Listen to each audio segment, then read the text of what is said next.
Okay, let's see how you did. Let's start here in the center with mutations, the subject of Lesson 6. There are 5 main types. There are duplications, deletions, there are insertions, there are SNVs, and there are chromosomal translocations. Now, I knew to put them in this order, not because they were the right size for the boxes, but because of the arrows pointing to them from down here. We know that mutations can be either spontaneous or induced. And the spontaneous mutations are from things like replication errors, which are causes of duplications, insertions, deletions, and single nucleotide variations, or SNVs. Induced mutations are from things like X-rays and UV rays. UV rays can typically cause SNVs, whereas X-rays cause double-stranded DNA breaks and eventually chromosomal translocations. Mutations themselves are just changes in the non-coding DNA or the coding DNA.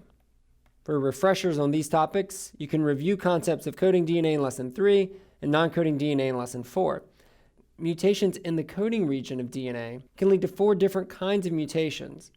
Silent mutations, which don't change the amino acids, missense mutations, which change the amino acid, nonsense mutations, which change an amino acid to a stop codon, or frameshift mutations, which completely throw off the entire reading frame of a ribosome so that you change many amino acids.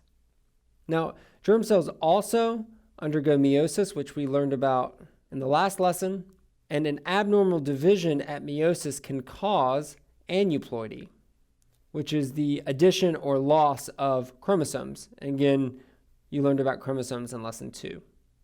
Now, the mutations in germ cells are the major source for new alleles in the following generations. We've learned about alleles in Lessons 3, 4, and really 5 as well.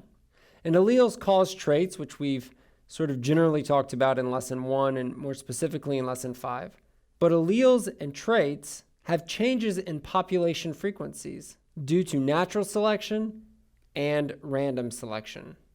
Hopefully this concept map helps organize your thoughts on the lesson, so keep it handy because you might want to come back to it as we keep moving along in the course.